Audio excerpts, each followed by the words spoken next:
he confessed to career-long drug use. He passed hundreds of drug tests. Hundreds.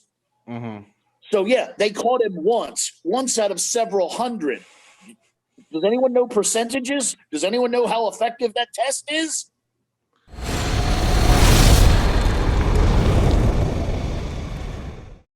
So, welcome everyone to another brand new Rugby Muscle podcast. I'm your host, as always, TJ, and today we've got something a little bit different for you. We are joined by the evil genius Broderick Chavez, sports performance expert, biologist, chemist. Evil genius, as I've said, is his main moniker as a consultant to IFBB pros, Olympians, and just general athletes all around the world.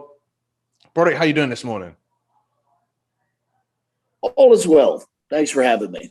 Yeah, thank you so much for coming on. This will be, I imagine, I know that you've actually grown in popularity over the last couple of years, like quite astronomically, as it were. But a lot of people listening to this would have never heard of the best efforts. Yeah. A lot of people would have never heard of the evil genius himself. So I like a little quick brief background into how you because your job and your life is rather unique. So I want to know how you got into it.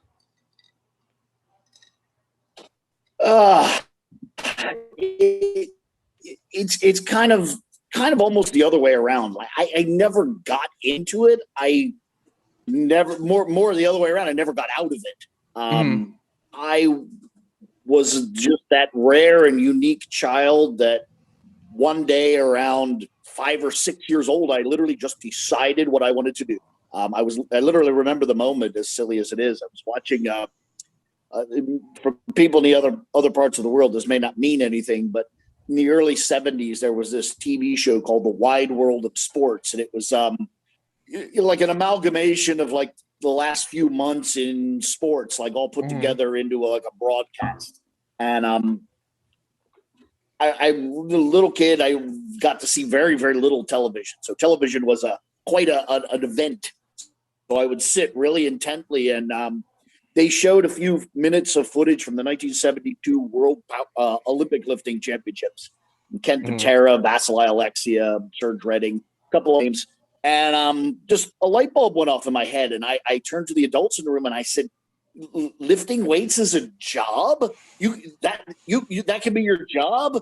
And they kind of like, "Oh, well, I guess." And it just from that moment on, I was just like, "That's the coolest job that's ever been invented. That's what I'm going to do." Now, admittedly, I didn't do that, but in my childlike mind, I didn't really differentiate the varieties of lifting of weights. Actually initially pursued bodybuilding as a child and a teenager. Was good enough. I've said at times I was a prodigy, maybe not, but I was certainly good enough that I grabbed the eye of some very people with high moxie, people with a lot of clout and a lot of influence, and they guided me really, really well. Both in terms of the actual act of lifting weights, the act of taking drugs, which we'll probably come to more later, diet, nutrition, but also the act of becoming a fucking adult. And they impressed upon me, the need for education and redundancy plans, and just kind of basically served as my parental guidance. And through them and others, I pursued, university degree in biology and minor in chemistry.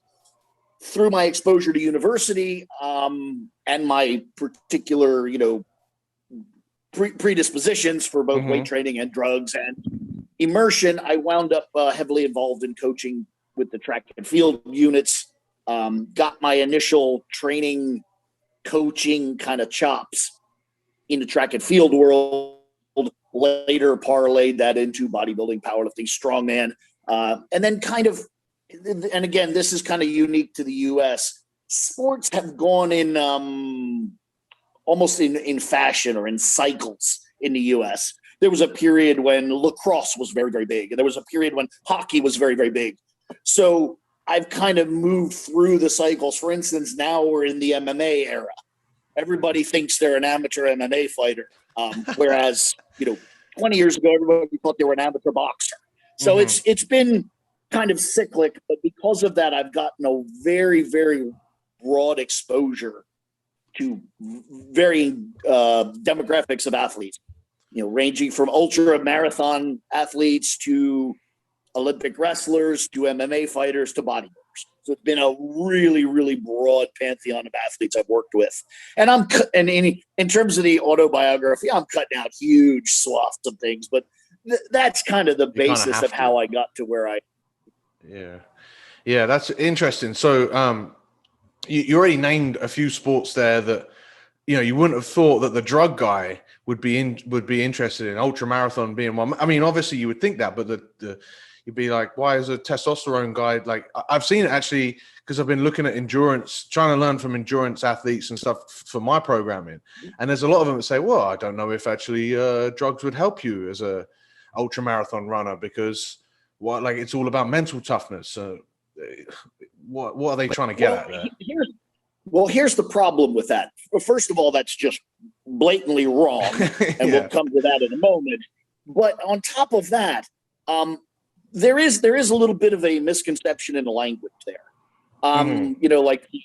For instance, the global warming movement changed their name to climate change. And the reason was they really couldn't measure any global warming, but they knew they still had a movement. So they needed to come up with a name that kind of worked. So in a marketing move, they moved it to climate change. And then if you say, well, do you believe in climate change? You have to be honest. Well, yeah, climate's change. North Africa used to be a rainforest. Now it's a desert. Apparently, climate's change. My point is this. The language has changed, and in this case, for the better. Originally, it used to be, steroid use. Bodybuilders use steroid. Well, they do. But now it's PEDs, performance-enhancing drugs. And here's why that's relevant. There's loads of kinds of performance other than just making your bicep big. There's neurological improvements. There's pharmacologically improving cellular energetics, pain tolerance, oxygen utilization. So not only are ultramarathon runners using testosterone for a number of reasons, but they could also be using cardiac drugs to improve cardiac function. They could be using asthma drugs to improve oxygen utilization. There's loads and loads. They could be using opioids to inhibit pain. There's loads of things they could be doing. Amphetamines, just keep naming things. And even sometimes there's like weird drugs, like the random, anti-diarrhea drug happens to have some weird little side effect that can be used for sports. So the concept of drug use now is such an enormous umbrella. Is where I'm going with that. Absolutely. And so that would then begin to ask the question for me, at least.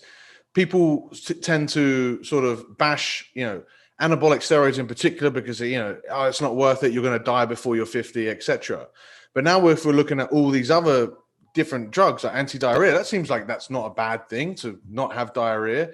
So at what point is it like still dangerous as a drug, or is it just stopping someone from getting an advantage? This is where I'm not going to be a very good guest. I don't have the proper mind or temperament to explain to you why other people have demonized these things, because I personally don't understand. I think they're fools and imbeciles. I just think it's ridiculous. So I can't begin to explain to you why. I mean, I just don't have the mind for it. So my approach to all of this is your particular morals and ethics should be yours. And what you feel is acceptable should be determined by you. End of fucking story. Full stop. No more. That's it. And also, by the way, what you consider safety should be your own personal consideration. Right. Personally, I don't think riding a motorcycle is very safe, and I don't do it. But millions of people worldwide do so. Yeah. It's a very personal consideration. Personally, I don't think surfing is very safe. I'm not going to do it. but there's loads and loads of people that think it's the best thing ever. So my attitude is simply an analytical one. You bring to me a problem and you say, I can't accomplish this. And then I get out my computer and my books and my knowledge, and I say, I think we have a drug for that. And then I go find it, and I say, here it is. This is the risk-reward ratio. This is what it will do for you, and this is what it will do to you. Where are we at? Is it is it a yes or no? And that's basically how I live my life and do my job. Mm-hmm. It's funny because what you're saying is like, yeah, we're discussing the safety of drugs, but we're discussing this in the frame of on the Rugby Muscle podcast. I don't know how safe it is to get 14 other guys that are, give or take 100 kilos to 80 kilos and run into each other for 80 minutes non-stop as hard as you can. Football's the same thing, actually. And they're both going through huge transitions, right? And here's the funny part. We might be in the same. There's a couple of sports, MMA being one, Tour de France, cycling is another, where there's a very strong argument that the sport is actually safer under the influence of drugs because the sport itself is so fucking egregious. Yeah. Especially at the top level. Yeah. I mean, riding a bicycle 40 kilometers an hour up the side of a fucking mountain is not good for you. Yeah. It's funny because you're seeing it a lot with football. I've seen it a lot now because the game's kind of changed, American football. And with rugby, they're changing the games a lot now. Like, they're changing the rules to try and minimize like head impact with concussions. Correct. But they're not addressing the size of the guys playing the sport in itself. And I'm like, well, surely that's the bigger issue at play here, especially at the top level. So probably, I mean, it's certainly a huge part of it. To some degree, it's also just the genetic selection is such that not only are they big people, but now they're big, fast people, and that's the real danger. Velocity is the evil. Yeah, and so I think like that. Yeah, as you say, you have these genetic elites, and then you've got these, the traditional powers of rugby, and whatnot that are trying to keep up. But it sounds like it would be really difficult without. And as you say, maybe even less safe without some sort of potentially performance-enhancing drugs for some people. It would make it safer. That's my position. I mean, like all positions, it should be arguable. It should be debatable. You should, unlike these self-righteous twats in WADA and what have you, where they're right and there's absolutely no ability to argue them. It should be a dialogue, and you should be able to have an opinion. And my opinion is such that I think it's certainly possible, certainly reasonable to put that forward. I know I've heard a podcast from you before, just slating WADA. So, which is something that I didn't really know because I've, played high level rugby before, and I've been given the WADA test book, and then you get told this tragic story of a young guy who took a wrong supplement, and that was it. Like, it seems like from the face value that they've got everyone's best interest at heart, but you seem to disagree with that.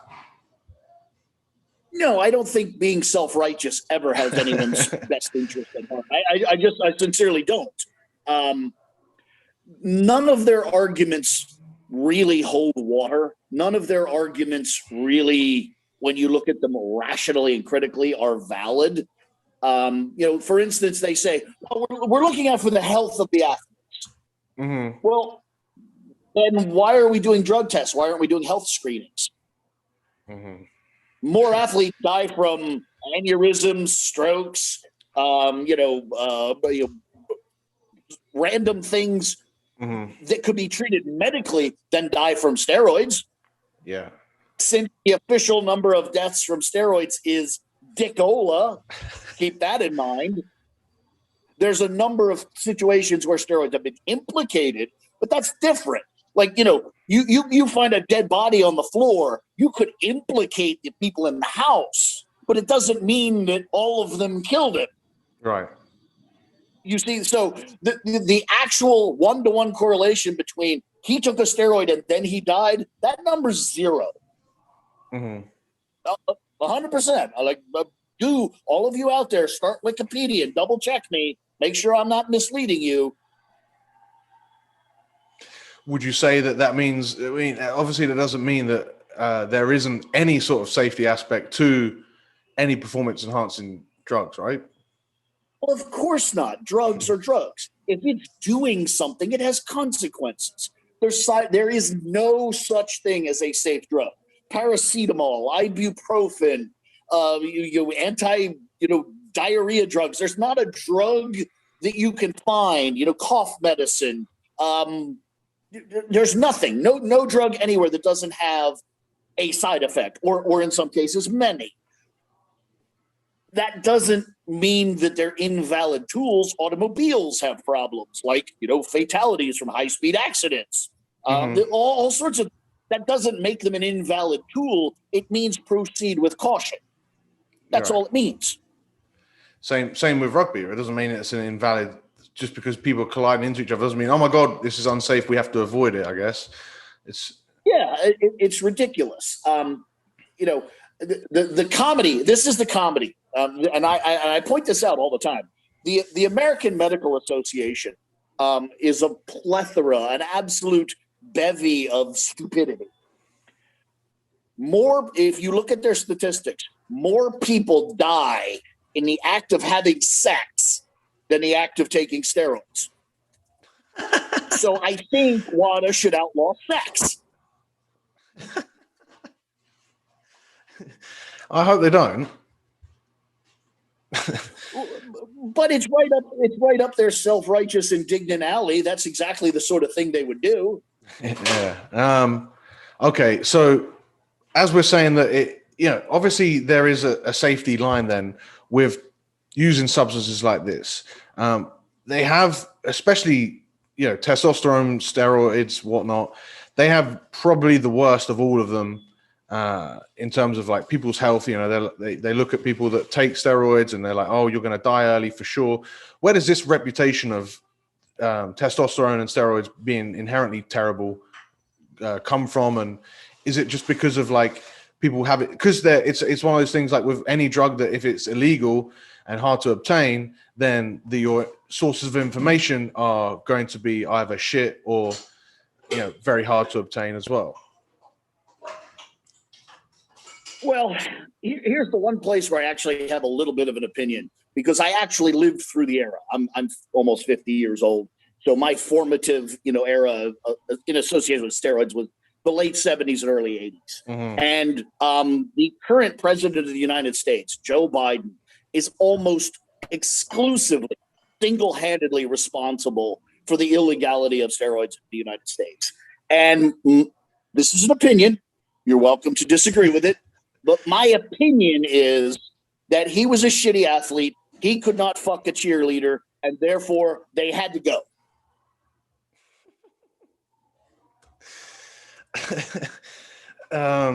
All right. So, but there's been people like I watched Bigger, Stronger, Faster, I believe it is, and they say there's people talking about the depressive side of things or the addictive side of things.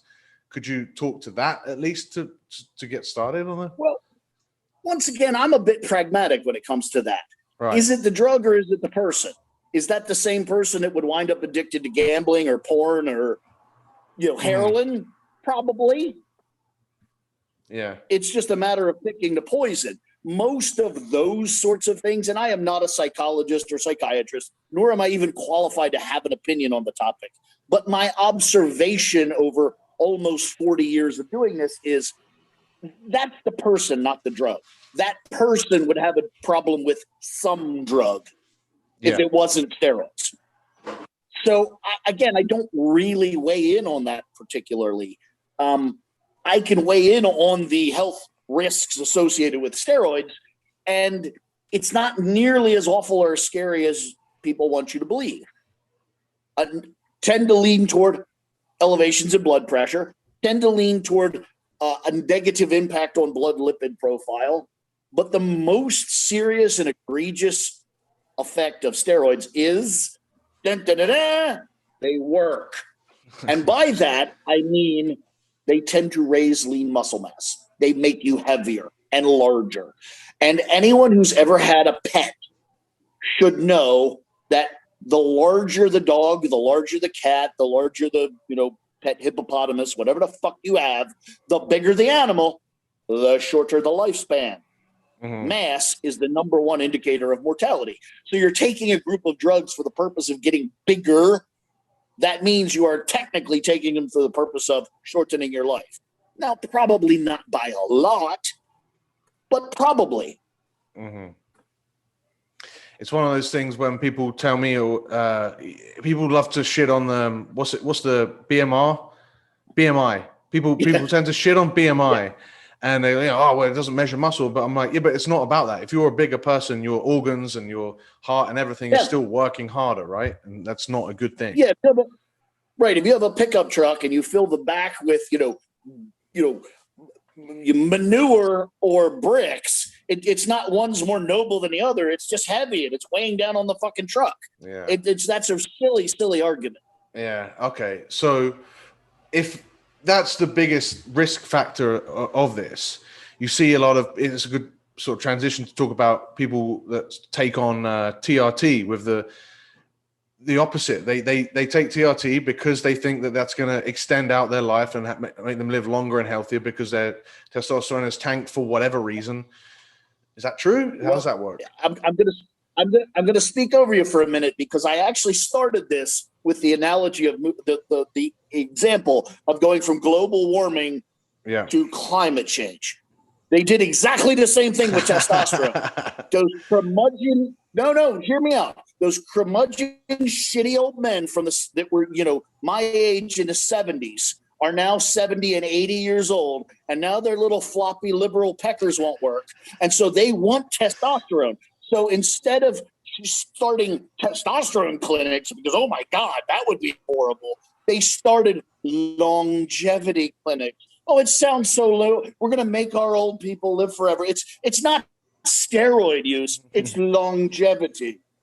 It's just changing the name to get away with whatever the fuck you want. A bunch of hypocrites. But is there not some science behind, once you get past, is it 35 or something, your testosterone tends to drop, and maybe pulling it back up helps live your life? Or does it just help you? You let the cat out of the bag. Does it help your quality of life? Absolutely. Does it help your quantity of life? Absolutely not. Okay. There's a difference. If you want to have boners into your 70s, yes, you need testosterone. If you want to live the way nature intended, you don't need boners in your 70s. You're not supposed to be making babies. Yeah, but that's boring. That's how nature works. Keep in mind, you're talking to a biologist. Just because I don't like the answer doesn't mean it's not the answer. Mm-hmm. If you have a farm, you don't breed your prize, best animal with the oldest, shittiest one in the fleet.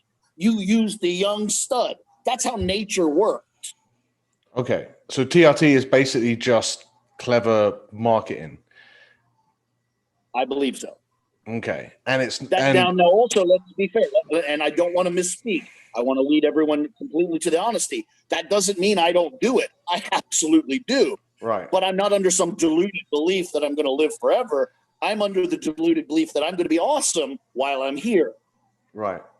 It's the same thing as, it's like any drug in general, right? You take it with, there's always going to be some, give or take with it. There's nothing without there's no free lunch or anything like that. And so a lot of people would like that trade, Yeah. Okay, fair enough. I'll gladly trade, adult diaper, broken hip, bumbling around the house, not knowing who I am. I'll trade that over, I'll give all of that up if I can have a 400-pound bench press in my 50s. It's ridiculous. It's not even a question. And I would assume that this would be like, again, we didn't really touch on the risks, I guess we touched on the total risks of actual the drugs themselves. But I imagine the risk as well with getting into the PED sort of realm is that because they're so difficult to sort of get hold of, that the sources tend to be potentially shitty, and the application information tends to be shitty, which would then lead to more like that would be. It's the same like any like I'm somewhat of sort of a person that thinks that every sort of drug in the world should be legal, because then at least everyone's given the right way to take it and then the choice to not take it. Yeah, I don't really bore myself or bother myself with such, philanthropic, philosophical arguments. Right. My interests don't extend that far. Like, I just have zero interest in cannabis or so have you seen? But have you seen people who have had negative side effects and real negative health consequences from either, number one, just a really bad source of drug, which is not the drug on the label, which I've seen could be a common problem, or number two, complete misapplication and misinformation, and which is a bigger problem? I've seen both of those, although in the United States, that first one is a lot less common than you might think, with an exception. Now, I have seen people fail drug tests because of, if not mislabeling, let's say cross-contamination. Certain varieties of steroids are very easily detected. If there happens to be even a molecule of crossover, you can be caught for something that, in a sense, you almost didn't do, although you did something, So I've seen that for sure. And then I've seen people, there's always the idiot that just doesn't understand like the metric system, and they're confused between, micrograms and milligrams, and they wind up taking, 100 times the amount of drug they're supposed to. Obviously, that's going to create an enormous problem. I have definitely seen that. I think the most horrific trip to the emergency room I ever saw was even dumber than that. Someone bought black market, and I won't give away who, but it's actually someone famous. Bought black market clenbuterol and Cialis, and wrote on the label, they bought them at two different times, and just wrote a big C for clenbuterol and then later a big C for Cialis, no. and then took one thinking it was the other, and had a very, very exciting evening in the emergency room with a near-death experience of erection. So that's kind of the sort of things I've seen. Jesus, that is okay. Another thing I've seen grow massively in popularity in the UK, actually, and in the US, pretty much, I think because of the internet, is SARMs. We're told that they actually might be safer, they might be more effective, whatnot. Could you speak to that for a little bit? Is that the truth, or what is it really like? No. Not even sort of. First of all, not addressing SARMs momentarily, think about this. Anabolic steroids at this point, testosterone and anabolic steroids, and I do always make a differentiation because they're not the same thing. But testosterone was first artificially synthesized. That's the key word, because it was naturally harvested as early as the 1880s. Yes, I said that correctly. 1880s. Okay. It was artificially synthesized. There's a little bit of an argument. 1933, 1935. The Nobel Prize was given out for that in 1935. So let's use that, although there is a strong argument that someone actually did it in 1933. My point is, we are rapidly approaching 100 years of technology associated with testosterone and the derivative steroids. It's 100-year-old technology. You think of any other 100-year-old technology. It's really well understood. There's not a lot of mysteries with 100-year-old technology. Okay? Yeah. SARMs are relatively new. They're 20-ish years old. So we're trying to compare the safety and efficacy and understanding of something that's literally 5 times newer. Right. So right out of the gate, from a scientific perspective, you can't compare them. They're incomparable, quite literally, by definition. Having said that, the research in the legitimate medical research in no way argues that they are safer. It in no way argues that they are more effective.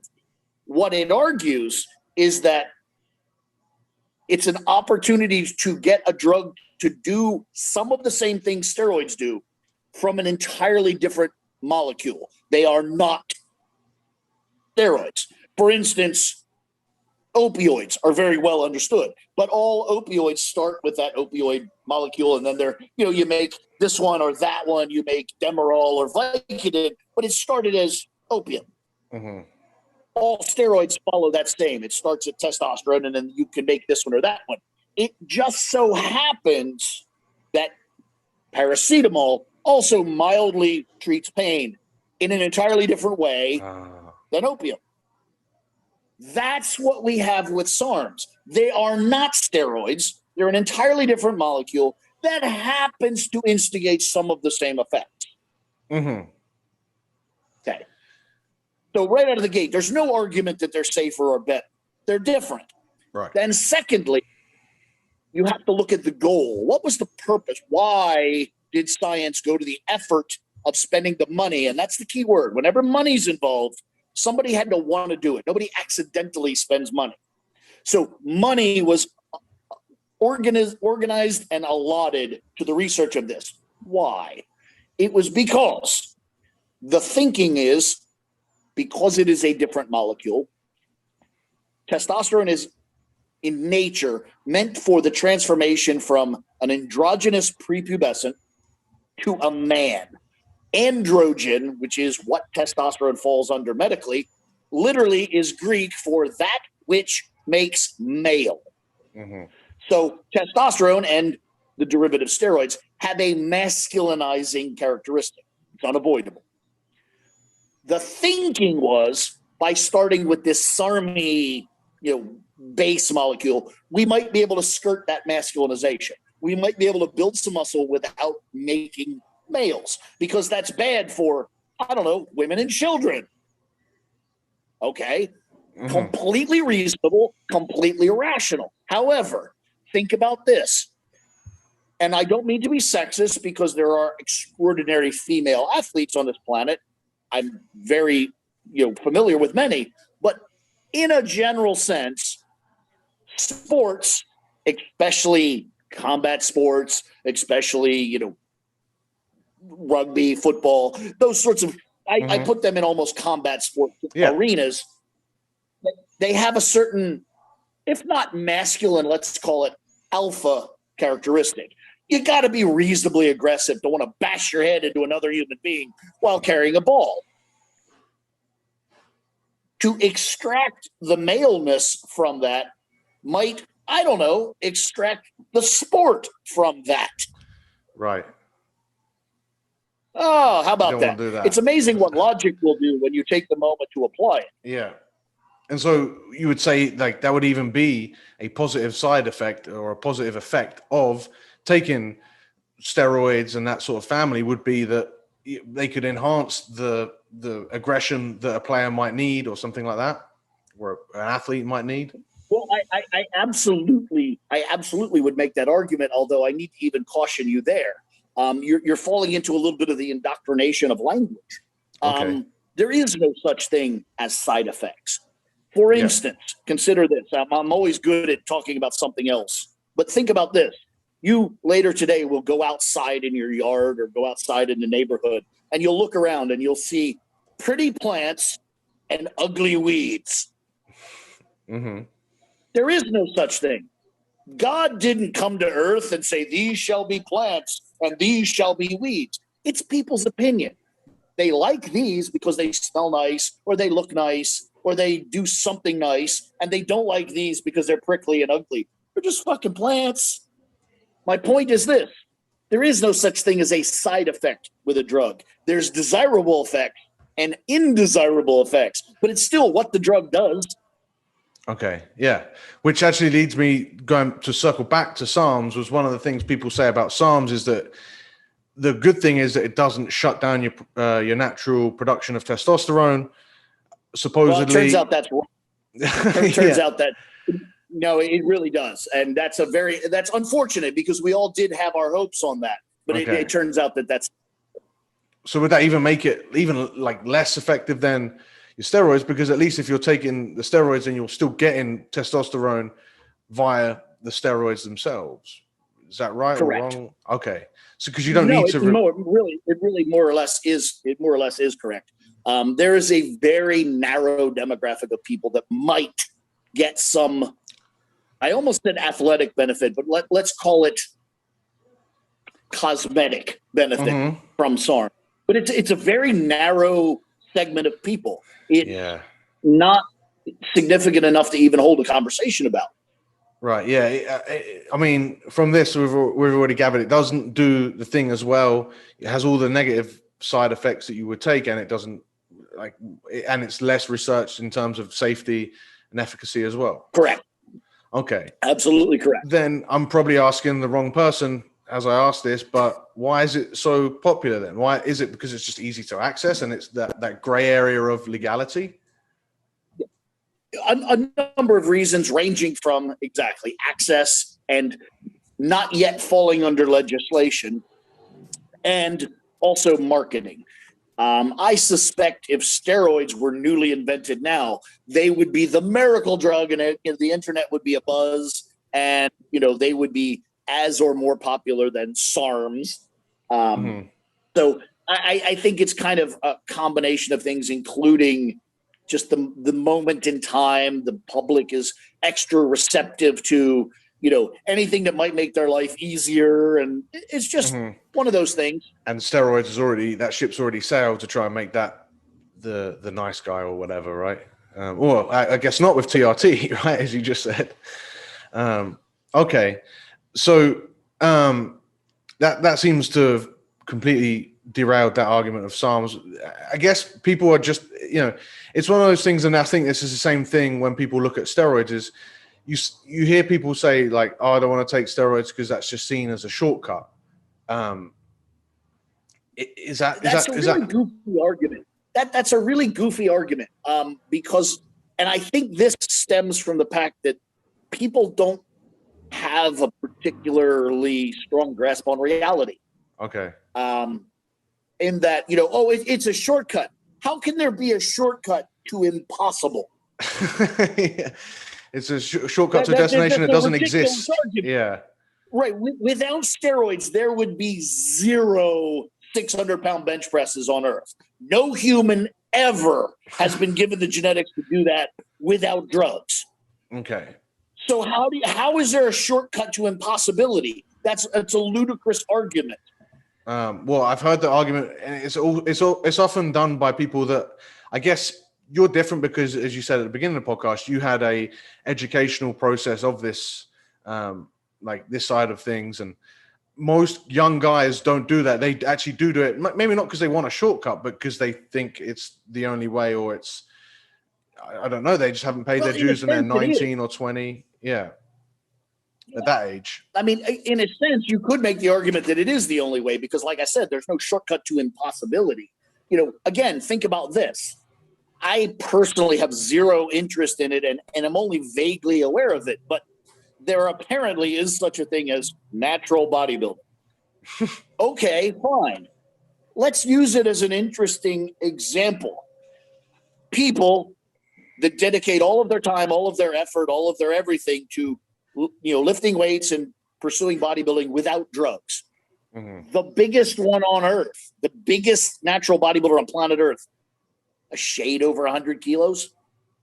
Yeah, 220, 230 pounds. Okay. I'll look at professional bodybuilding. The fucking wee tiniest professional bodybuilder is fucking bigger than that. Coincidence? I don't know. Yeah. I mean, to have someone that's 230 pounds completely shredded naturally that's also 1 in a million. The argument there would be, though, from people. Correct. Or more than 1 in a million. Right. There's 7 billion people on Earth. There's 5 of them. Yes, yeah. You're absolutely correct in that statement. Although you'd get the argument that, if you're a good athlete and you have those sort of genetics, you're probably picking a sport a little bit more lucrative and, better than natural bodybuilding, right? So that you hear this with the NFL and stuff that you say, well, it's not that when you'll hear an argument with one side that says, oh, they're all on PEDs, and you hear another argument that says, well, no, they're just a genetic elite. What side of that argument would you be on? I would say quite literally it's both. Yeah. One doesn't exclude the other in any way, shape, or form. Mm-hmm. Yeah, fair enough.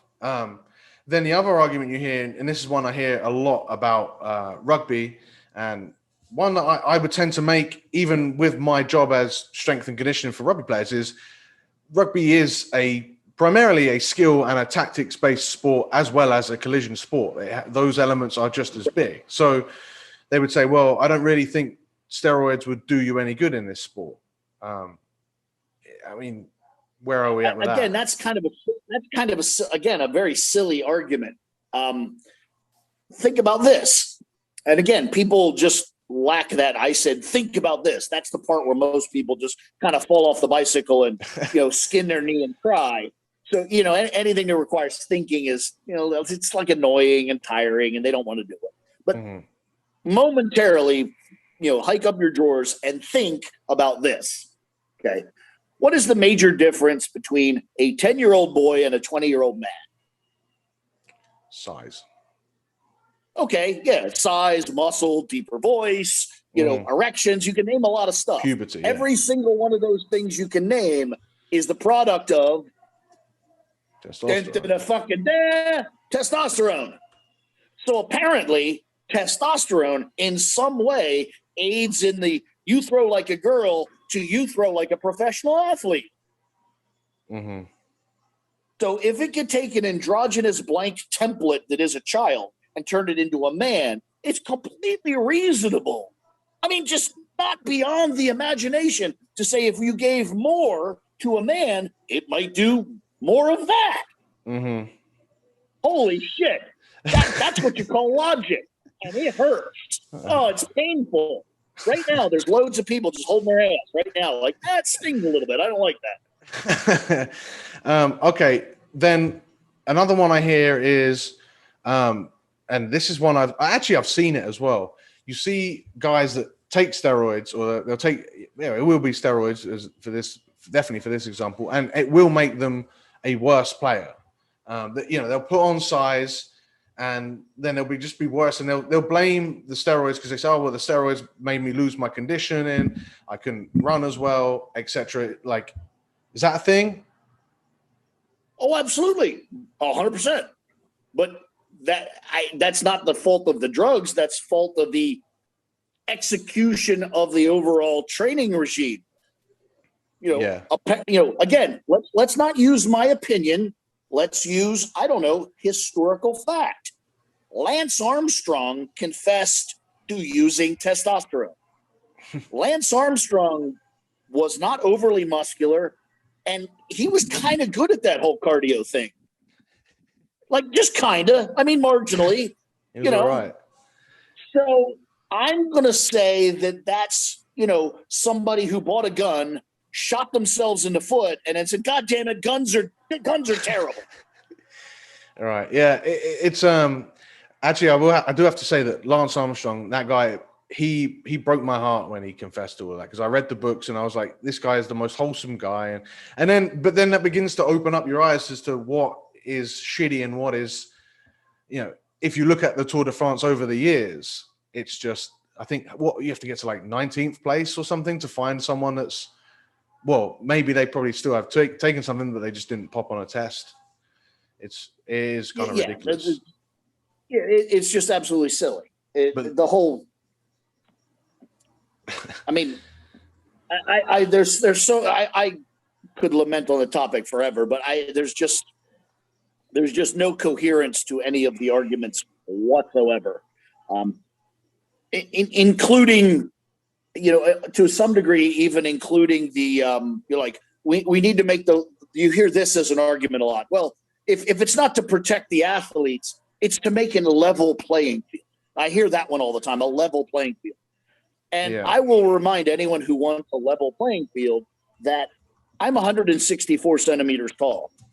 So every morning when I get up and I make breakfast, I, being 164 centimeters, cannot reach the implements on the top shelf.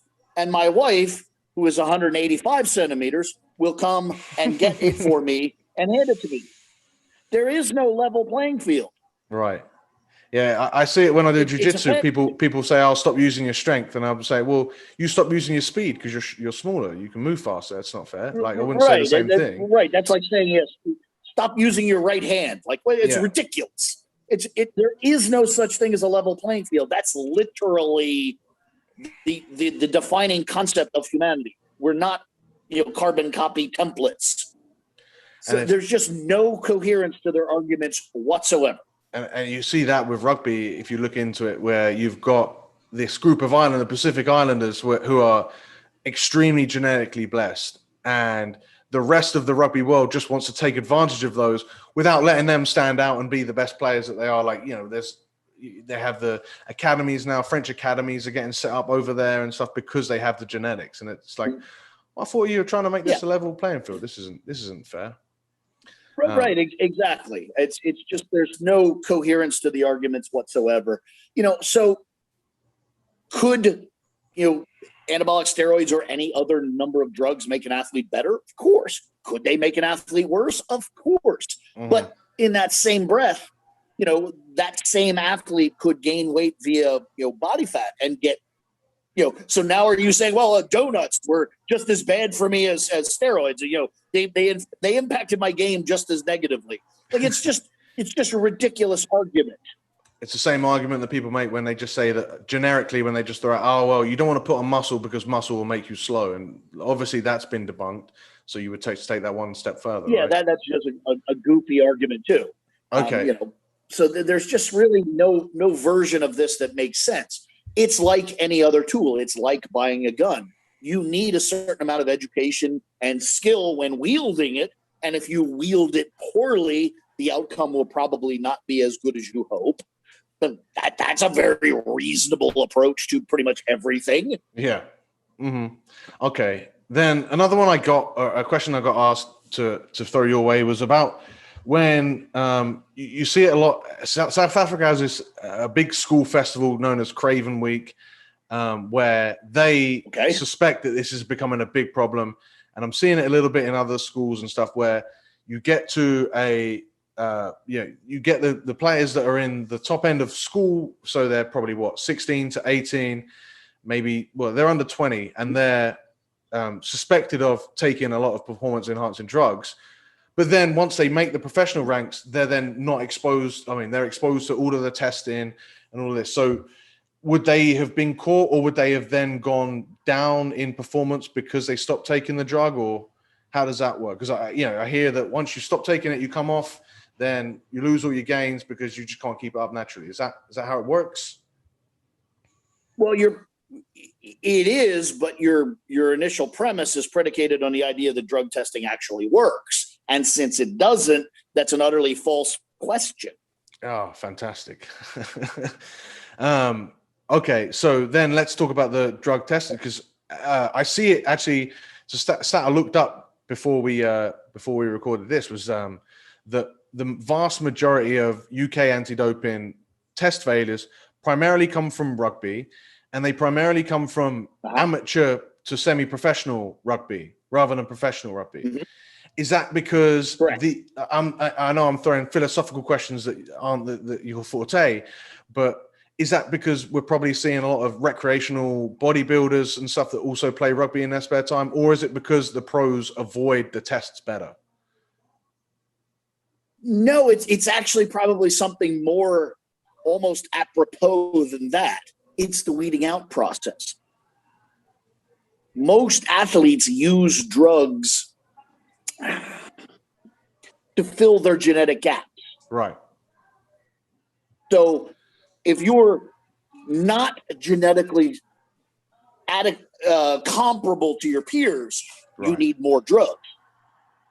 Therefore, you become more testable. Yes. So most of the people that are being caught are not, they're the more egregious drug users by necessity. Okay.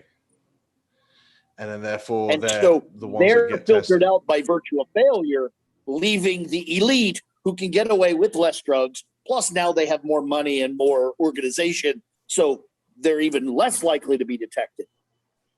Let's remember this. Again, talking about drug testing, let's remember this. We brought up Lance Armstrong. He confessed to career-long drug use. He passed hundreds of drug tests. Hundreds. Mm-hmm. So, yeah, they caught him once out of several hundred. Does anyone know percentages? Does anyone know how effective that test is? I mean, 0. Correct. In practical terms, it's 0% effective. Yeah. In hard numbers, it's something like 0.005% effective. Now, admittedly, that's one example, but it's kind of an obvious example. It kind of is an example. Yeah.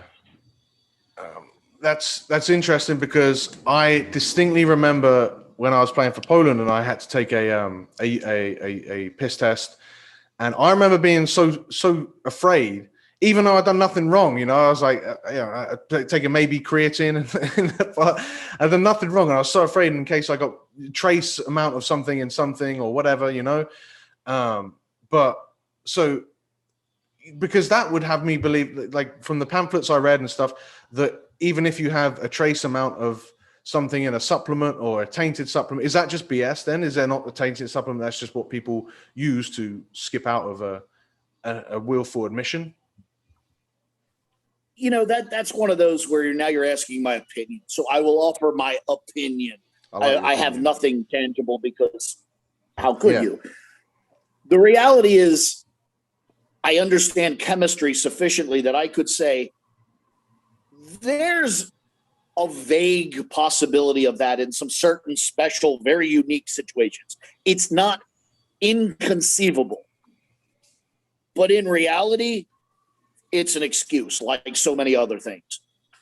The magical coincidence that would need to come together to make that a real thing, boy, that's, again, it's not, the potential is not 0, but it might as well be.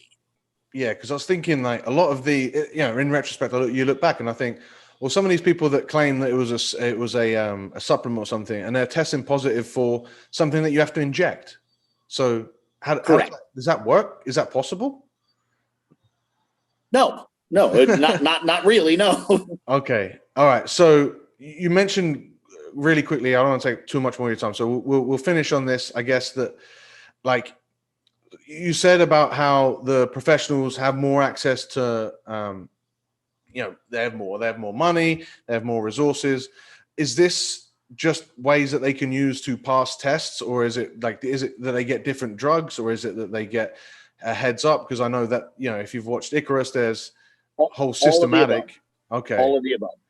And that can just mean that they're just less likely to pop for a test, or even, like, I was thinking about this in terms of a philosophical argument that, like, a lot of these sports, if they really tightened up their act and WADA became really effective, it's not a good look to have everyone in your sport test positive for drugs. I mean, take cycling, for example. Well, it's even worse than that. I mean, to answer your first question, it's all of those things and many more. Okay. There are drugs that everyone else is unaware of. There's drug strategies that everyone else is unaware of. There is definitely corruption within the testing organizations. There's loads of stories of people having twin brothers and sisters that take the tests for them, all sorts of things. So absolutely beyond a shadow of a doubt. Christ, I jumped terms of where you asked something and I just lost my mind because I was. That was the question. I think about what the money of the guys sort of leads towards in terms of how they avoid tests? I talking mean, that's about- why you have a job, right? Is that what you do, is help people avoid tests as well as? It's certainly a large portion of what I do. Okay. Yeah, absolutely. But you're talking about, it's a bad look for people to fail the drug test. There we go. That's absolutely accurate. But also consider this: if you think of it in a sense, pro sports is essentially sports plus drugs. If you remove drugs from pro sports, it's now just intramural sports or scholastic sports, which doesn't warrant the interest or the money. And suddenly the entire thing evaporates. It just falls like a house of cards. Mm-hmm. Imagine this. It's an example that's kind of weird, but yet it works. Why do people watch pro wrestling? There's a certain amount of people that I suppose watch it, because of the drama. And there's probably a small people that watch it because it fulfills some weird gay fetish. But most people watch it because it's fantastical. You can't see 7-foot tall people flipping through the air and landing in a pile, and you watch it because it's amazing and fantastical. Mm. If those people just looked like your coworkers, and the women were small chested and had flat asses and craggy faces, and the men had pot bellies, you wouldn't fucking watch it. Yeah. Absolutely. Yeah, it's amazing. But this is the things people don't understand or seemingly ignore if they do understand it. Like they have this two-faced, like, I don't want drugs in sports. Ooh, look, fake titties. Yeah. There's just zero coherence. Yeah. And then it's funny because the same people are the same people that are testing. So they want the sport to be popular, but they also want to, so is it all just window dressing as far as you're concerned? Mostly. Yeah. Yeah. It's just, it's like anything else. What's the purpose? What's the purpose of a bureaucracy? To create more bureaucracy. I mean, think about that. What job, what purpose would a self-righteous, unathletic, indignant twat serve? What job could they possibly do? That's the only thing in the universe they can actually do. Okay. It literally created a niche for worthless humanity. Yeah.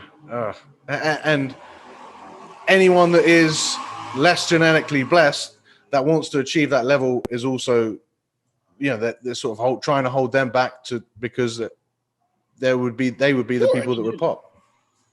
See my example of Joe Biden. He was a crappy athlete and couldn't fuck a cheerleader, so nobody can have steroids ever. Everyone needs to be as pathetic as him. Well, Broderick, this has been super interesting.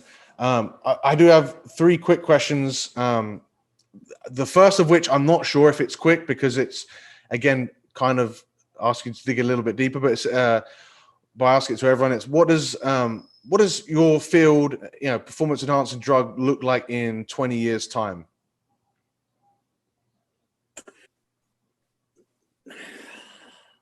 What do you want it to look like? I'll give you 2 answers. Yeah. I'll give you 2 answers because I think it deserves 2 answers. There's what I actually believe will happen, and that is more different drugs, and it'll just continue expanding like some sort of untenable structure that will eventually tip over. That's what I think will happen. Mm-hmm. What I want to happen, what I hope will happen, and probably won't be in that 20-year time frame, but I hope that genetic engineering becomes sufficiently savvy that these attributes can be added to the human genome rather than being layered on like computer patches, that we can actually change the core programming and make a better program. Jeez. Then where does sport go from there? Who knows? I mean, again, how do you know? Then that's why it's interesting and exciting to me. I like that thought of, I'm of the age where I grew up with a hopeful, interesting Star Trek. The idea was we'll go out into the unknown, and we'll learn some new shit. Mm-hmm. That's where my formation was, in that it's exciting and it's new and it's interesting. Not, oh, it's horrible and scary and it might be better than me, so I don't want to be part of it. No. Yeah, that's cool. Okay. What's one song that everyone needs on their training playlist? I'm super interested to find this one out from you. Funny you say that. I am of the opinion that you should put your headphones on, but nothing in them. I thought that's what you were going to, something like that. If you are actually paying attention to what you're doing, then you're not actually paying attention to music in your fucking head. I sincerely believe that. Yeah, I had Kia, used to train university sport athletes a couple of years back, and he was saying that there's a lot of warfare where they'll send up hype videos of each other in the gyms and stuff. And he said his biggest thing was just to put on the most pansiest music that you could and have your athletes still perform awesome, because that's more terrifying than, people doing it, like listen to really aggressive music and getting themselves hyped. It's same 100%. Thing. Yeah. Okay. And then finally, how can listeners get in touch, follow you, find out more information about you and what you do? They really can't. I'm an enigma. Come on, they need to find. They would rather go to you, because otherwise they're left to find subreddits or whatever it is about SARMs and stuff. Fair enough. I actually have a members website. People can find that at members.teamevilgsp.com. I have the wrong shirt on, normally plastered across there, but everything I have, Facebook, Instagram, YouTube, all that nonsense, is teamevilgsp.com or Team Evil GSP. So members website, it's like $15 US a month. Mm-hmm. A staggering amount of information on PEDs, performance enhancing drugs, etc. Awesome. So. Yeah, people go ahead and do some running if that's something that you want to get interested in, because again, as we've sort of said, it's not something that you should be taking lightly or doing on a whim, right? Of course not. No, okay. Absolutely not. Awesome. Well, thank you so much for coming on, and I really think the guys here have got a lot of benefit from this.